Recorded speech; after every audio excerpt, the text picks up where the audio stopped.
When your life moves at extreme speed, you learn something very quickly. Momentum is powerful, but it's also exhausting. Decisions stack on decisions.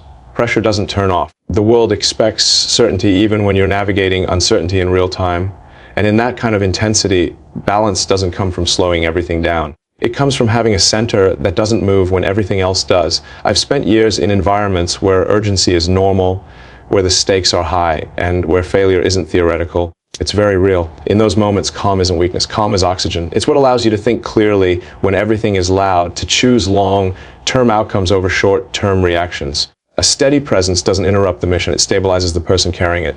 There's a misconception that high-intensity lives need equally high-intensity relationships. I don't think that's true. What actually makes the difference is someone who can hold still when the world is accelerating. Someone who doesn't get pulled into the chaos, but quietly anchors it. Not by control, not by force, but by perspective. Because when you're constantly building, pushing, and solving, it's easy to forget that clarity doesn't come from doing more, it comes from being grounded. Balance isn't about escape, it's about return.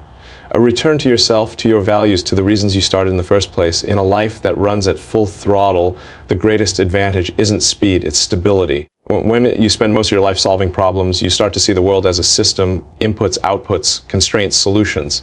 Logic becomes a reflex, data becomes a language, and that mindset is incredibly powerful. It builds things, fixes things, moves humanity forward, but it also has a blind spot, because not everything meaningful can be measured, modeled, or optimized. There are moments when the smartest answer isn't the most human one, and there are moments when understanding how someone feels matters more than proving how something works. That's where emotional intelligence comes in, not as a replacement for logic, but as its counterweight. It doesn't slow decisions down, it sharpens them.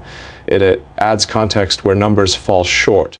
In high-pressure environments, emotions don't disappear. They just go underground. Stress, doubt, frustration, they show up whether you acknowledge them or not. Someone who understands that doesn't react to intensity, they translate it. They see what's actually happening beneath the surface and respond with clarity instead of escalation. That kind of awareness changes everything. Conversations become more honest, conflicts resolve faster, decisions carry less ego and more intention. It's not about being softer, it's about being smarter in a different dimension. Emotional intelligence turns friction into insight and pressure into alignment. When logic and empathy work together, something interesting happens. You don't lose edge, you gain depth. You don't lose focus, you gain perspective. And perspective is what keeps ambition from becoming isolation. In a world built on logic, emotional intelligence isn't a luxury. It's the upgrade that makes everything else work better. Living in public teaches you a strange lesson: visibility doesn't equal connection. When everything you do is observed, interpreted, and replayed, you start to realize how rare it is to simply exist without being watched. Privacy in that context isn't hiding, it's protection. It's the space where you're not performing, not explaining, not defending. It's where you can be real without consequence. There's a myth that attention is power, that the more visible you are, the more control you have. But attention is loud, demanding, and often shallow. It pulls at you constantly, fragments your focus, and turns moments into narratives before you've even lived them. A life surrounded by that kind of noise needs a counterbalance. Someone who understands that discretion isn't absence, it's intention. A partner who values privacy creates something rarer: a world within the world. A place where conversations aren't filtered, where mistakes aren't headlines, and where growth happens quietly. That kind of space doesn't weaken ambition, it strengthens it. Because when you're not spending energy managing perception, you can invest it in purpose. Privacy also allows trust to deepen. Without an audience, honesty becomes easier. Vulnerability becomes possible. You're not strategizing how something will look. You're simply asking how it feels, what it means, where it's going. And in a life filled with constant exposure, that kind of simplicity is grounding. The most meaningful moments aren't meant for the spotlight. They're meant to shape you, not impress anyone else. And the person who understands it doesn't compete with the noise, they quiet it. In a world that never stops watching, privacy isn't retreat, it's strength. There's a lot of misunderstanding about strength in relationships, especially when one life is intense and visible. People assume strength has to look like competition. Two forces pushing against each other, both trying to lead, both trying to dominate the frame. But real balance doesn't come from collision. It comes from complement.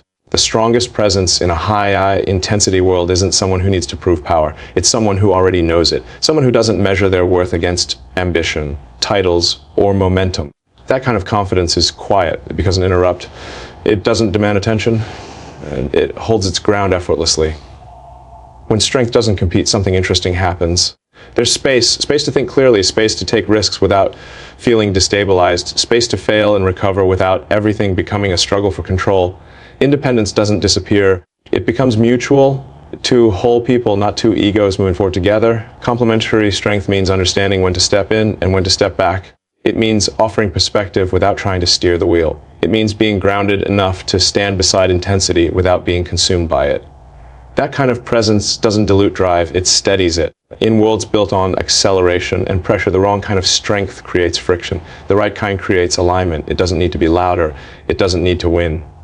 It simply needs to be real. Because when strength stands secure instead of competitive, ambition stops fighting itself and starts moving with clarity. When your life is built around vision and scale, it's easy for everything to become abstract. Ideas get bigger than people. Futures get prioritized over feelings. You talk about millions, planets, decades ahead, and somewhere in that momentum, the simple human need to be understood can get buried. Not praised, not followed, just understood. There's a difference between being surrounded by people and being seen. You can have teams, audiences, conversations all day long and still feel like no one is actually listening to who you are beneath the mission. Human connection doesn't come from agreement or admiration.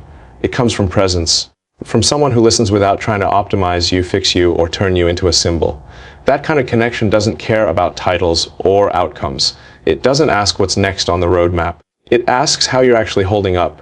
And in a world where most interactions are transactional, what can we build? What can we gain? That question is rare. It slows time just enough to remind you that you're not just executing a plan, you're living a life. Real connection also brings honesty, not flattery, not pressure, just truth delivered with care. Someone who can challenge you without threatening you, support you without worshiping you, and sit with uncertainty without needing answers. That's not a distraction from ambition. It's what keeps ambition human. Because at the end of the day, ideas don't carry you through the hard moments. People do. And the right person doesn't love the vision more than the human behind it. They make sure the human never gets lost in the vision. Even the biggest dreams need one place where you can simply be human. There's a fear people have when they think about stability, that it means slowing down, settling, losing the edge. Like balance is something that comes at the cost of intensity. I've learned the opposite is true. Real stability doesn't shrink ambition. It gives it structure. It turns raw energy into something sustainable. When everything around you is moving fast, instability doesn't show up as chaos right away. It shows up as burnout, misalignment, and decisions made under constant pressure. You can keep pushing like that for a while, but eventually momentum without grounding starts working against you. Stability is what keeps the system running without overheating. The right presence in your life doesn't put limits on what you build. It removes unnecessary friction. It helps you see more clearly, choose more deliberately, and recover faster when things don't go as planned. It's not about comfort, it's about resilience, about having a place where clarity resets and focus sharpens. Greatness doesn't come from intensity alone. It comes from consistency, from being able to show up again and again with purpose instead of just force. Stability is what makes that possible. It doesn't mute the fire, it contains it so it doesn't burn everything around it. And there's something powerful about knowing that while you're pushing boundaries, there's also something steady holding the center, not pulling you back, not pushing you forward, just keeping you aligned with why you started. When ambition is fueled by stability, it stops being reactive and starts being intentional. Pressure becomes precision. Chaos becomes clarity. Because the strongest force isn't speed, it's direction held steady over time.